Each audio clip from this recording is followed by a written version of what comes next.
সালাতে দোয়া কবুল হয়। সালাতে দোয়া কবুলের তিন জায়গা। একটা হচ্ছে তাকবীরে তাহরিমার পরে আমরা সানা পড়ি না, আমরা তো একটা পড়ি।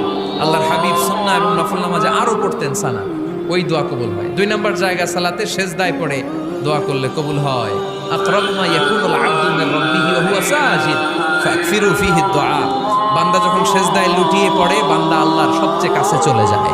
তা কিন্তু বিশ্বনবী বলে সেজদাটা তোমার রবের কুদরতি পায়ের উপরে পড়েছে। সেজদায় পড়ে দোয়া করেন। সালাম ফিরানোর আগে বিশ্বনবী দোয়া করতেন, লা ইউসাল্লিমান্না আহাদুকুম হাত্তা ইয়াতাআওয়াযা মিন আরবা'a।